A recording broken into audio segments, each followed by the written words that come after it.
Quantum computers get the headlines. Quantum networks may change the world. Quantum podcast, turn it up fast. Candace and Frank blowing my mind at last. Quantum podcast, they're breaking the mold.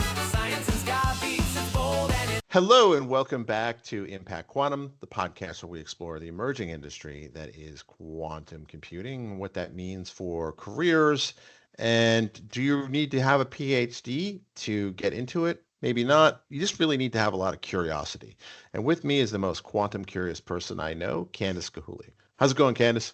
It's great. Thank you for asking. Today is a beautiful sunny Friday in June, and I'm enjoying the weather. I'm not going to lie.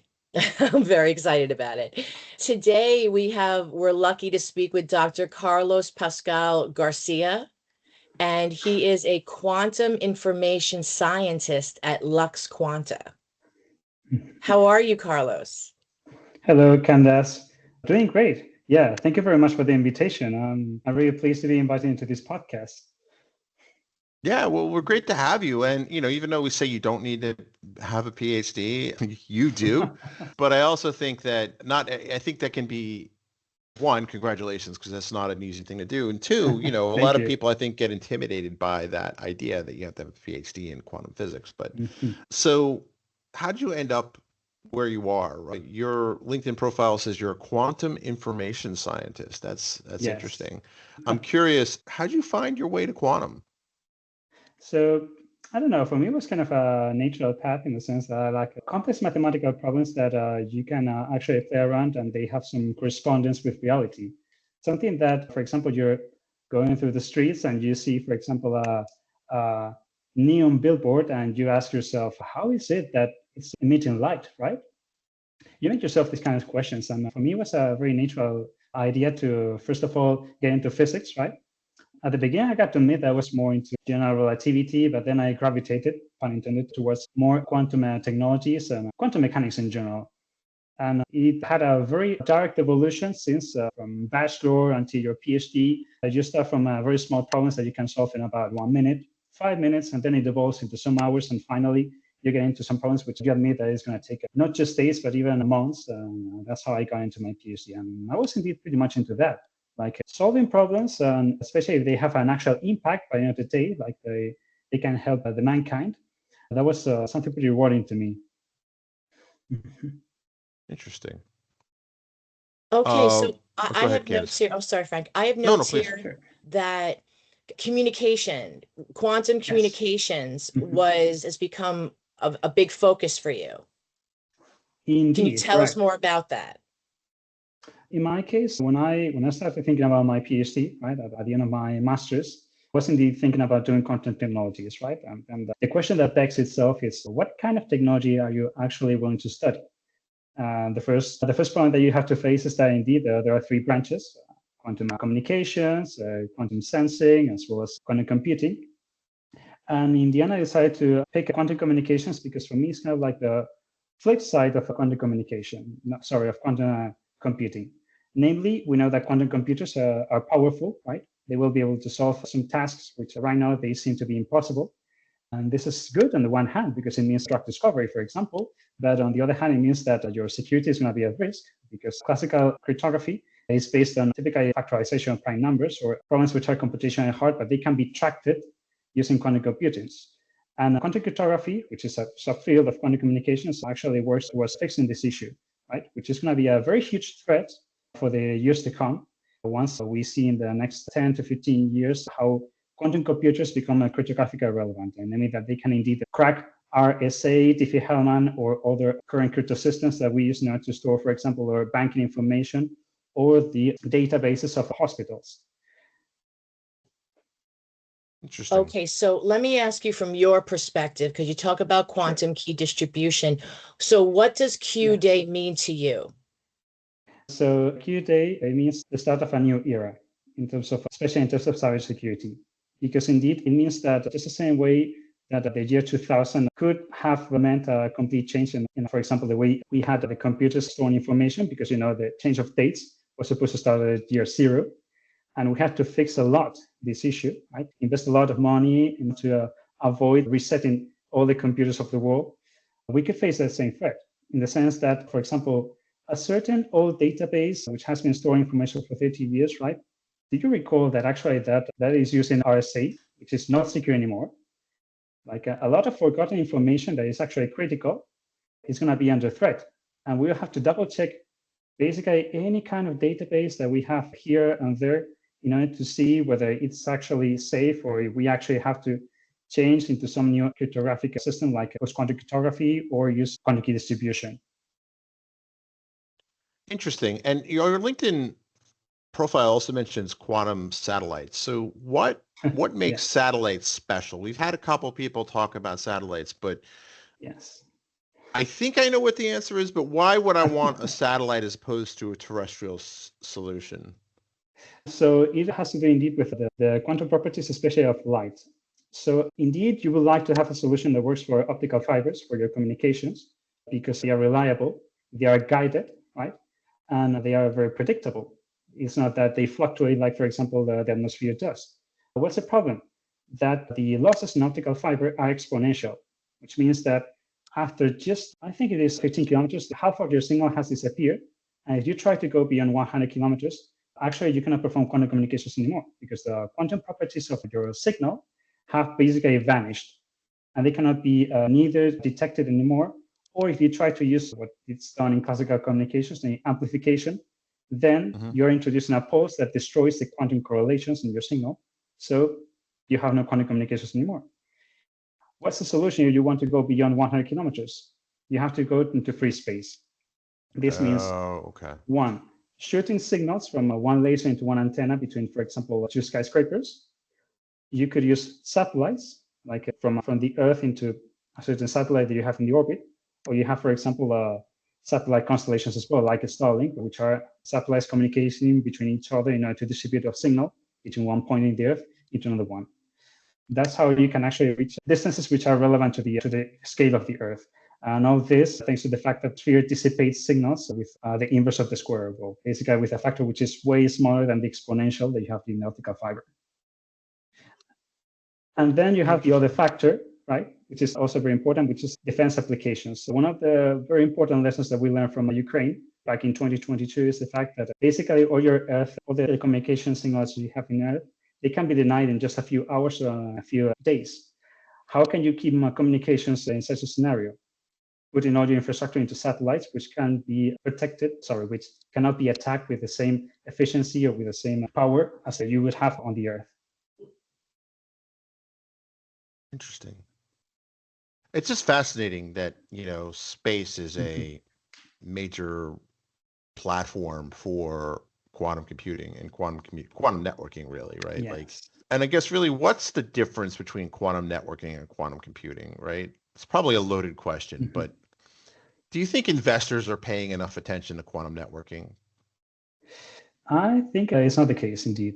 And that's something that you can actually spot when you see, for example, the startup ecosystem, because you can name lots and lots of different startups in America or in Europe that they are devoted indeed to quantum computing, right? But then when it comes to quantum networking by itself, maybe you have a bit like we have WeLink in Paris, we have New Quantum, it does some networking solutions. And here in Barcelona, for example, we have a startup that just started a few months ago, Arc Quantum, that indeed they all do quantum memories or some sort of distributed quantum computing or quantum networking. But indeed, there's just not enough activity at the moment. There's also a very important thing, which is that quantum repeaters, for example, or quantum memories, they're still in a very early stage. It's a subject of a current academic study. But indeed, we should pay attention to this in the short term in order to make, for example, quantum computers scalable in the context of high performance computing or distributed computing. Interesting. So let's go back to QKD for just a second, because I think it's important. I think that there's a disconnect between what executives understand about it and what quantum key distribution can actually solve. Certainly. So, okay, quantum key distribution by itself tells you that two users, right, which are typically called Alice and Bob, by exchanging signals, which are of a quantum nature, they can generate a series of correlations, which they can use in order to verify that indeed the signal has not been distorted by any third parties, right, by any hacker or let's say by very high noise in the optical fiber or the channel that connects them, right? What does this mean? You can indeed detect any kind of attack that was happening on the signals, or you were, for example, distributing a key, to later perform an encryption, which is one of the biggest problems that you have in classical cryptography, the distribution of keys. The good thing about this is that if you tell me that the transmission of the information was secure, the only problem that you have afterwards is the storage of the information, right? Which means that, for example, the public keys that you have to distribute in order to perform asymmetric cryptography, and again, classical crypto systems like RSA, right? This can be harvested by a quantum hacker, and in a matter of minutes or days with a quantum computer which is powerful enough, this public key can be used in order to decrypt the private key. But this is not the case in quantum computing, in quantum communications, thanks to QKD, because it indeed has this property, the fact that Alice and Bob, by using their correlations, they can detect whether there was a third person harvesting this information. And such denial is what we call the information theoretic security, namely the fact that by just applying measurements on your quantum signal, you can indeed characterize it fully. And in particular, you can detect the presence of third parties that were trying to extract information from you. Okay. So how does QKD differ from post-quantum cryptography? That's actually a very important point, right? Because people typically think that they are the solution to the same problem, which is not actually the case, right? So post-quantum cryptography is actually more related to mathematics and software engineering in the sense that it's based on creating problems which are computationally hard for a quantum computer as well, right? What I was saying before, that any hacker could harvest information, right? And after a certain time, this information can be used in order to crack the coding of the crypto system. This is something that can happen with classical crypto systems. But if you go to post-quantum cryptography, you can indeed deny this in practical terms, because these problems are engineered in such a way that the quantum computer, the hacker, can take centuries or even millions of years in order to actually decrypt that information. So for a certain time scale which is relevant, you can indeed certify that you have a security based on these computational constraints. What's the problem? That again, just like it happens with classical cryptographies, nothing prevents you or anybody in the future to discover a new algorithm that, look at that, actually it can solve your PQC algorithm, right? And crack your encryption efficiently. That's the main difference with respect to quantum key distribution. In quantum key distribution, this cannot happen because, again, you enforce information theoretic security.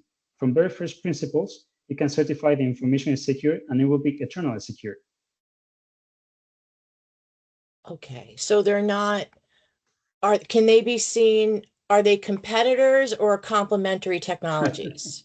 I would say that for the majority of the public, they are competitors, right? Okay. In the sense that, especially, that's a very huge divide between America and Europe, because in the United States, there's a very hard bet on post-quantum cryptography. And actually, the NSA already published a couple of years ago standards for encryption based on PQC, and it's recommending actively the migration of databases and crypto systems into this new PQC paradigm. Whereas in Europe, we're betting on quantum key distribution. This is incorrect, or is an improper image, in my opinion, because by the end of the day, you will need both, right? That was what I was thinking. Like, it sounds like both are Yes. going to have to, or both, because you can't, because key distribution, if this is all from my cryptography nerds out there, key distribution has always been a major weak point, right? You think about Star Wars and the Death Star, Candace. Remember how, like, in the first movie, there was like this massive thing, but one little port could be, they shoot a little like torpedo down and the whole thing goes up. Key distribution is a bit like that, right? Doesn't matter how complicated your math is. But if you mess up, I was going to use a different word, but if you mess up the getting the keys and managing the keys, it doesn't matter. It doesn't. I mean, it's clearly, maybe I'm not an expert in the field, but like, it matter. It doesn't blow up everything, but it really puts a big hole in your big secure. It's like having an armored truck and then leaving the door open and the keys in the ignition, right? Actually, yeah, that's something that, if you want me to exaggerate a bit the picture, I could say that the weakest spot of quantum key distribution is the authentication, right? Yeah. So basically, you need that your two users, Alice and Bob, they need to pre-share some secret from way before in order to basically authenticate the channel, so that Alice knows that she's talking to Bob and Bob knows that he's talking to Alice. But of course, you need that they know each other from before and they are sharing some secrecy. That's a big problem, right? And right now, the main recommendation by the European Commission and what is being researched currently is to use this hybrid approach, namely a digital signature based on PQC, such that Alice and Bob, they can authenticate their communication without needing a pre-shared key. That way, you have the distribution of the key, which is information theoretically secure, and you're using PQC technologies in order to simplify all the practical framework, namely the execution and the authentication of the relevant channels. Interesting. And that's going to be the future. Interesting. Do you think that businesses realize that the key distribution aspect is really going to be as crucial, especially in America, right? Where they have really leaned heavily into the PQC side of things. Do you think that people have really thought about QKD enough? You mean in America? Yeah, in America. Particularly? I would say yes, but no. For me, I think that is mainly because of the rather philosophy of American people, right? Because QKD, by the end of the day, is when you commercialize it, it's a product by itself, right? It's a physical product, whether it's going to be a bulk telecom system or a microchip. Right. This means that you have, since typically it's related to cryptography and security and defense applications, of course, you will have that the supply chain and the production is all within your country, right? Or at least within a friendly space, like let's say in natural countries. Of course, this means that this is going to be an expensive solution compared to putting all these concepts, supply chain or the workforce, in let's say other countries like China, but you're not going to do that because it's a complete deal breaker, right? Right. In the case of quantum computing, for example, you have to extract and say, this is what it is, right? I have to do that because in order to do quantum computing, I need the machine itself. But in the case of fusion, you could indeed consider that it is equivalent to PQC, which ties back to the debate that was explained before, right? And say that actually for all practical purposes, PQC does the same. So this is scalable. It's just software. It can be implemented using Python libraries. So why should I bother about building a product with QKD when I can actually have the software? And indeed, that's what you have. So there are no startups or QKD in the United States. You have many programs also in the European Union, also startups, but also the European Union does not do that much of QC. Interesting. Sorry, Candice. I don't want to go down the. I don't want to geek out too much on the cryptography stuff. No, I'm totally enjoying it. So you can geek out all you want. I haven't had enough coffee yet, so give me a minute. So how much of the infrastructure required for quantum networking already exists? I would say basically zero. Okay. So, here in the European Union, for example, we have several initiatives, right? Like EuroQCI, for example, which was a project by the European Commission to deploy the first attempts of quantum communication networks in all the capitals of the European Union, right? So you have, for example, a chapter in Madrid, you have another chapter in Paris, etc. They are all working on different concepts. Like one of them, they're using, for example, in the one in Paris, for example, they use quantum key distribution based on laser pulses, right? What we call continuous variables. In other ones, for example, they're trying to analyze the energetic efficiency of networks.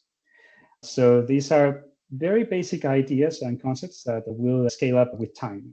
There's, for example, another project that started just a couple of years ago, Petrus, and the one which will be followed, which is called Iris Square, or Iris 2 also, which aims at taking all these small metropolitan networks, right, and join them using long distance links, which is going to be satellites by the end of the day. And for example, Iris 2 has the official target of including all overseas territories of the European Union, which means that we'll have by the end of the day a global network that will integrate indeed metropolitan scales, right? Regional networks, in international communications, as well as satellite constellations. This is, for me, the biggest attempt for doing quantum networking for quantum key distribution, right? And indeed, you will have another activities like, for example, what is new quantum doing for distributed quantum computing, which is, again, quantum networks, but more from the perspective of the hardware and quantum computing. But, well, to be fair, I'm not that much aware about the state of the art of those applications. Interesting. What would you say to someone if you had to explain quantum communications in under a minute, like a kind of like 60 seconds or What would you say to a CEO? I know it's really tough because like there's a lot, but like what would you say to someone who's not technical but has money to pay for these solutions? What? So yeah. Yeah, I So know it's a tough one, but typically, no. Well, actually, I have this kind of discussion with my business development manager, right? Mhm. Which is that, for example, for the case of quantum key distribution, what you want is to reach the same kind of production rates as you have in classical communications, megabits per second, or if you can, just gigabits per second, right? If we go in general to quantum communications, not just quantum cryptography, basically the same idea is the fact that you can pump much more information per second. So if you tell me that your classical system is able to go to the, I don't know, 100 megabits per second, right? You Right. can use quantum signals to encode more information for each laser pulse that you have in your optical fiber, which means that instead of 100, I can get you, let's say, 300 megabits per second, right? And actually, there are schemes that work on this, like, for example, the well-known super dense coding, which indeed support the idea.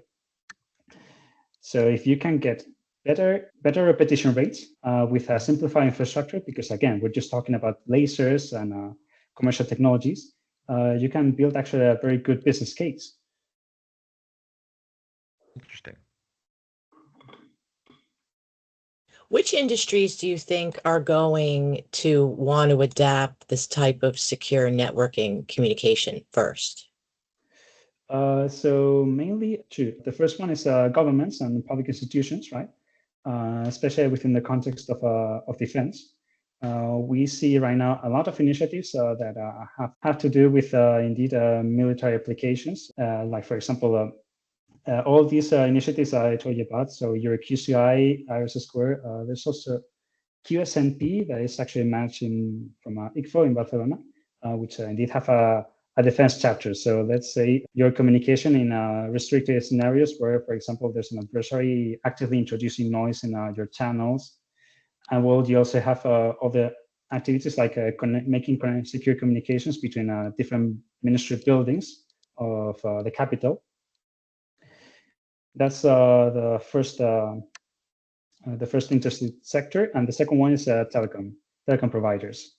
So basically, companies that indeed they would like to sell in the medium to long run QKD devices, but in their case, they are indeed mainly concerned about what I said before: repetition rates, encoding as much information as possible per signal, and if they can also sell this extra in terms of security, information theoretic security, without inducing a over cost compared to our current technologies, they are indeed interested into expanding the business line in this regard.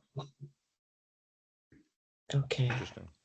So here in Canada, they're talking a lot about these data warehouses. And I know they're Yeah. talking about this everywhere. And energy consumption. And I know there's a really big push here Data in centers, you Canada. mean?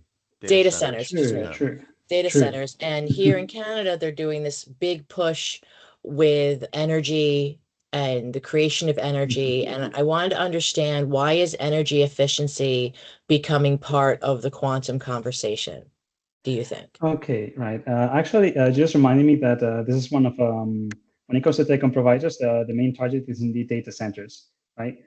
Because they are what we call capillary networks. So they have many links which are very short. Typically, they do not exceed 5 kilometers. But indeed, for each of these connections, you would need a pair of QKD devices. This means that in a data center, right, which might be massive in the sense that it needs thousands of devices in order to implement QKD for all the different sectors, energy consumption becomes actually a very huge problem, especially within our current context where energy is expected to keep rising in prices as well as the demand is going to keep increasing. Any kind of efficiency, even at just 1%, they can indeed mean thousands or even millions of dollars in the long run. And actually, there are actively lines of research, like I got, for example, one paper, and there's even the so-called Quantum Energy Initiative, which is managed by researchers from Spain and France, leading the efforts in this regard, and namely study, for example, new architectures for bulk QKD systems, which are more efficient, right? as well as how to create microchips which preserve the efficiency of these bulky devices, but they need to consume less energy because they can reduce all the scales and they need smaller electric pulses, for example. It will become a very huge and important field because of this scalability issue, particularly in data centers. Interesting. Where do you think we go from here in terms of adoption of quantum networking? And you mentioned before that there was really no infrastructure in place. Do you think that has to be the first step? You think that would be a good place to start? Well, because like we talk to people who are quantum curious and people who are curious about building out their careers, right? Like what it seems like if there's no infrastructure yet, that seems like a good place to go, because I think we'd all agree that the need is there, but like we need these highways. So, you know, where we need the infrastructure. What do you say to people who are kind of not physicists or marketing or sales and engineers type of thing? So, where do you think they should look? For a rather technical profile, I would say that they need to look into the standards that are going to be settled by, well, eventually, right? Because, for example, in the case of QKD, there are many different approaches in order to implement these protocols, right? So you have, for example, that you can use qubits, right? Which is actually the initial idea by Bennett and Brassard, the so-called BB84, right? The problem is that creating single photons, right, or just qubits is very, very expensive. So they eventually moved into laser pulses, and that's how you got the next technology, which is the so-called continuous variable quantum key distribution, which is based on using just laser pulses.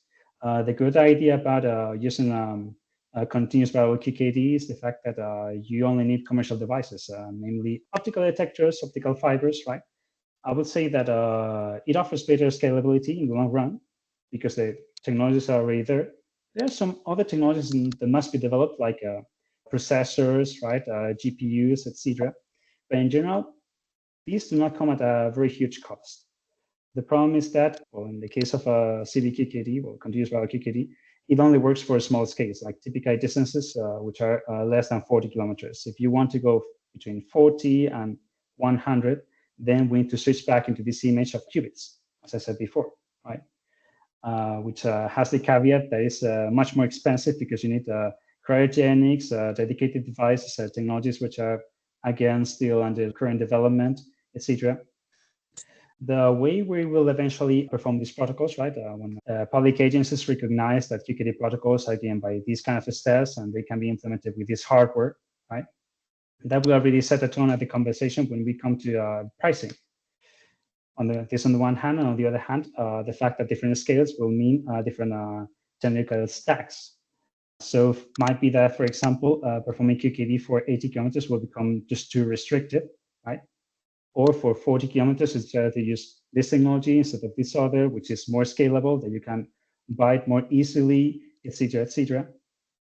So that by the end of the day, building your quantum network is going to depend basically on what public institutions will tell you. Okay. It also has to do with the definition of security, in the sense that depending on how different, because there are different standards of security in quantum communications, right? And you might tell me that you decrease the level of security for certain applications that you recognize that, yes, this is secure for all practical purposes. And in that case, you could access a certain kind of technology, which is much cheaper, much easier to produce, much more scalable. But it might be, for example, for other applications like sensitive data, you need another technology which is more expensive. Right? So it all becomes the age-old, cost versus security needs conversation again. In the long run, that will be the main drive. Right. Costs as well as security levels.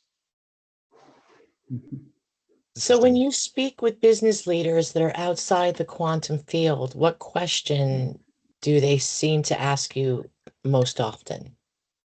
Well, I got to admit that this is sometimes a bit of a frustrating task in the sense that they're mainly concerned with the output. Like they admit that, yes, well, you you do this quantum communication thing, right? Like it works, right? This is secure.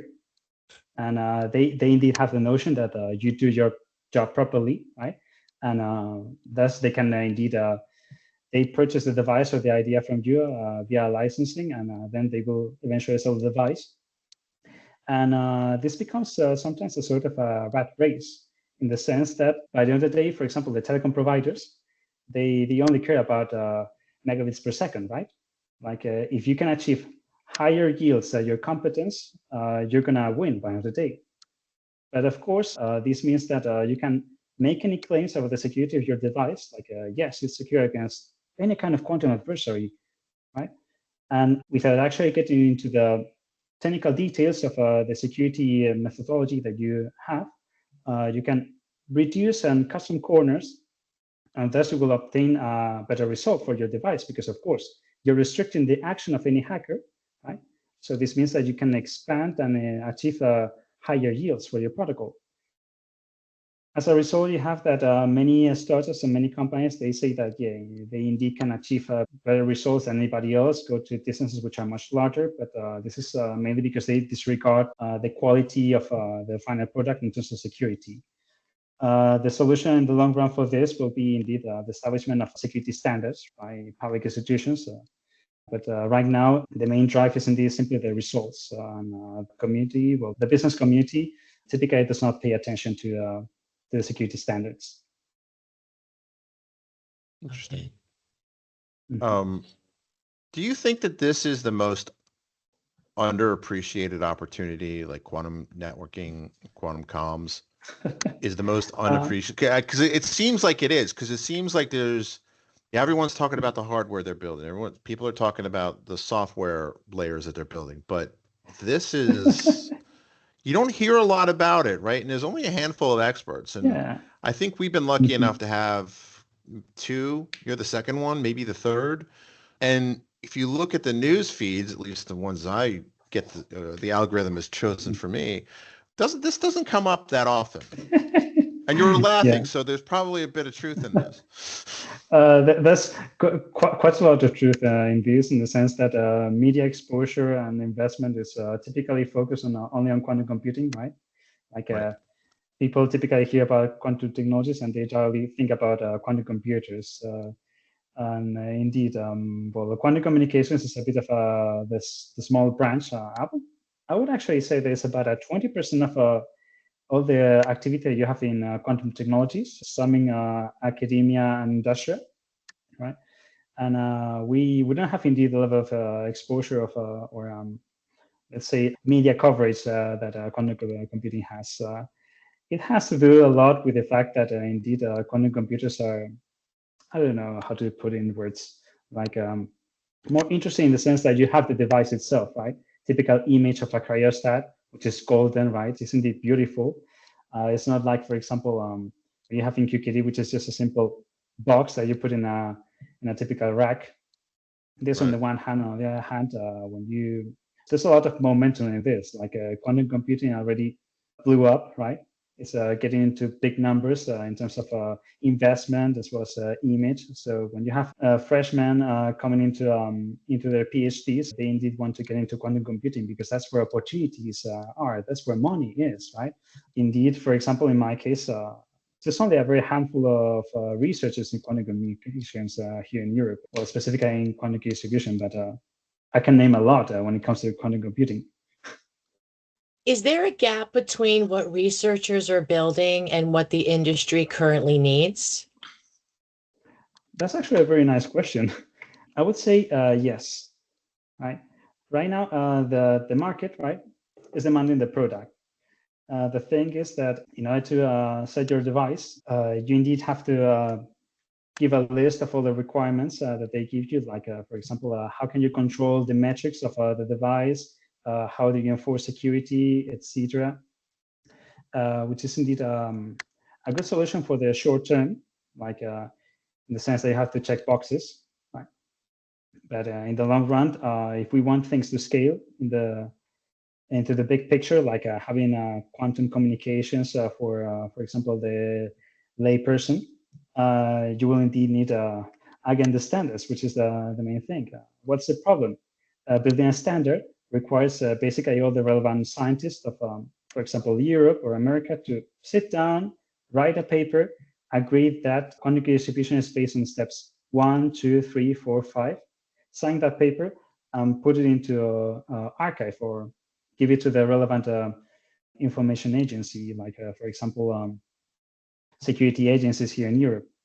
And that's how eventually, if everybody agrees on the fact that security for quantum devices means this, the governments recognize it, so that by the end of the day, you have an elaborated standard. And when you sell your product, you can simply put the seal of quality and say that, yes, we're certified by this organism, is this device. And indeed, it works thanks to the security proof, which is standardized according to the certain bullet points. Interesting. Do you think we're moving towards a future with interconnected global quantum networks? Or do you expect countries to build separate sovereign quantum infrastructures? The second one, actually. That relates a bit to the current fragmentation that we see in the global landscape, right? And also the fact that since QKD is typically tied to security applications, this means that governments of different nations, they want to retain some degree of control over the technology. I'm thinking right now, for example, about this proposal that happened a few months ago by the defense company Rheinmetall in Germany, right? Together with a satellite company OHB, in which they proposed a Starlink-like satellite network for the German government, only for military applications, with a budget of 30,000 billion euros, 30 billion euros, something like that, quite a lot. And indeed, that only for Germany, right?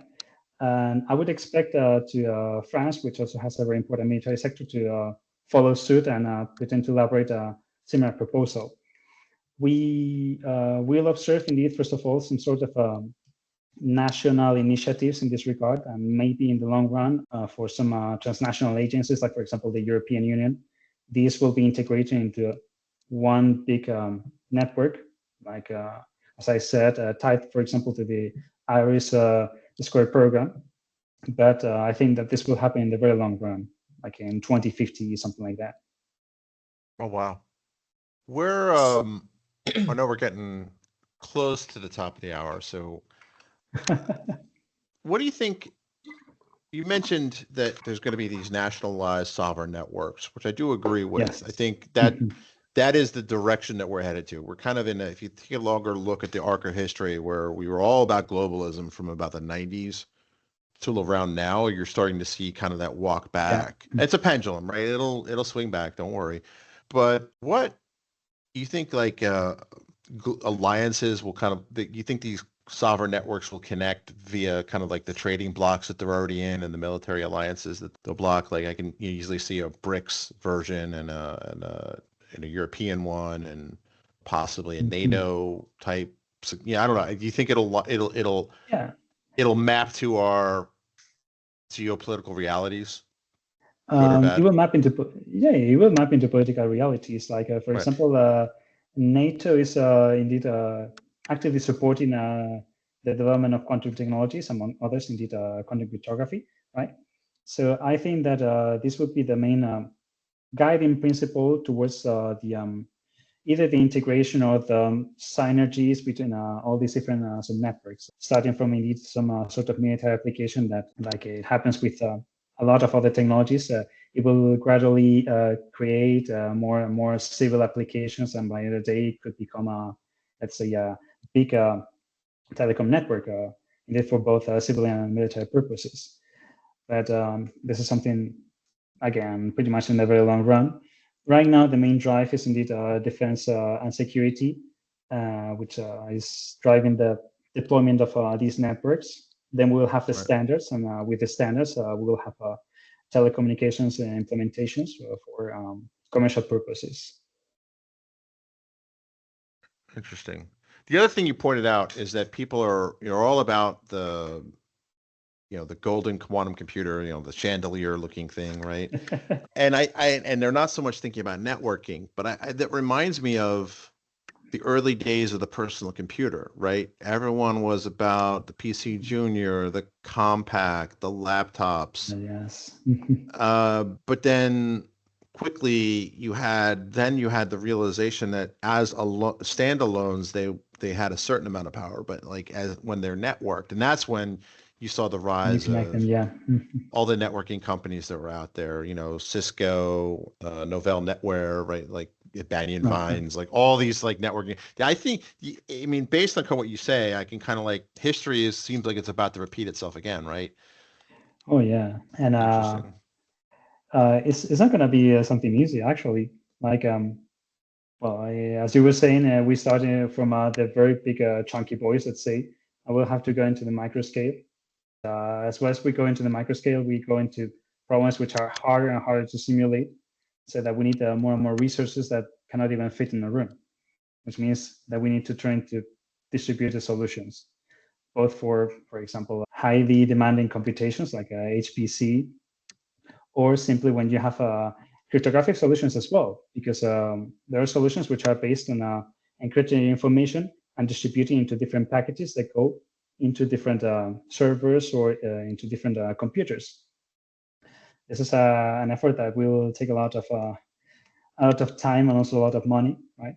Especially because we have a very high constraint in our current infrastructure.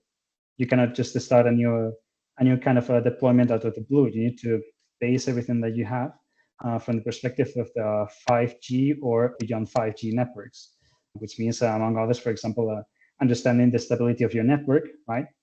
What happens when a node falls and is not useful anymore? Rerouting strategies, which nodes are reliable according to what security standards, etc. Which is also another subject of active research, like quantum communications for beyond 5G networks. Interesting.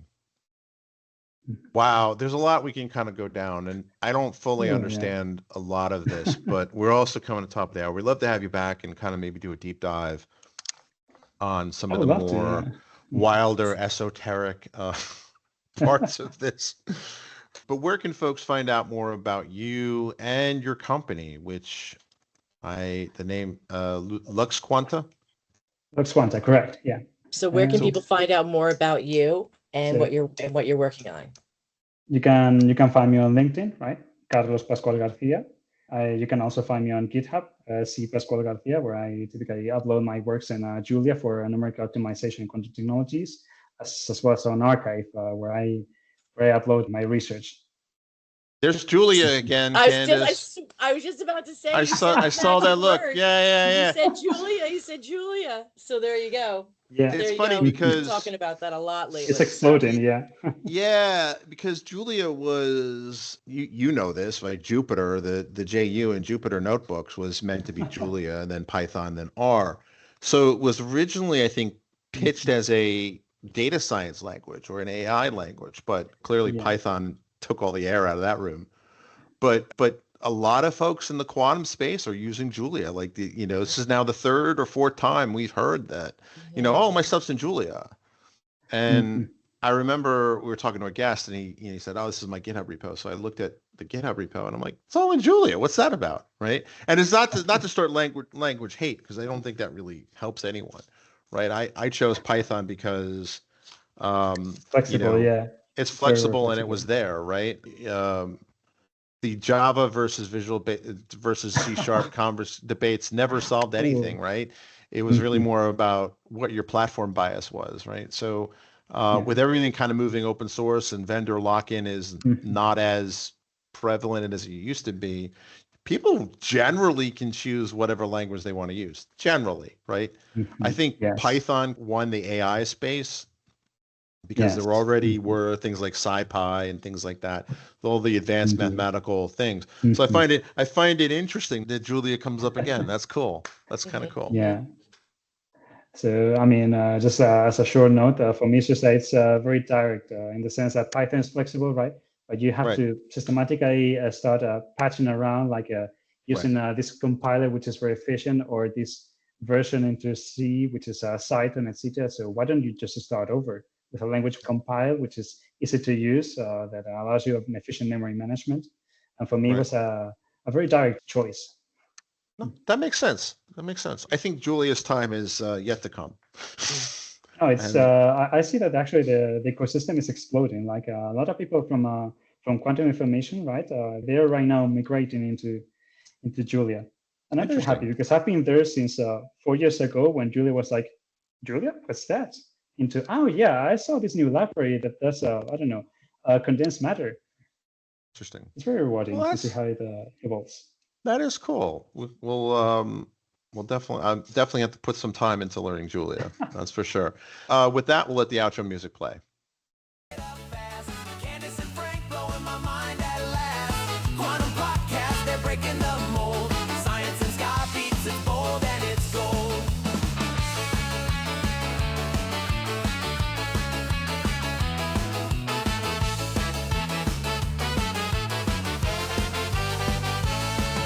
The multiverse is skanking in time. Black holes are wailing in a horn line so fine. From blank scales to planets, they're connecting the dots. Candace and Frank, they're the cosmic hot shot. Quantum podcast, turn it up fast. Candace and Frank blowing my mind at last. Quantum podcast, they're breaking the mold. Science and sky beats, it's bold and it's gold.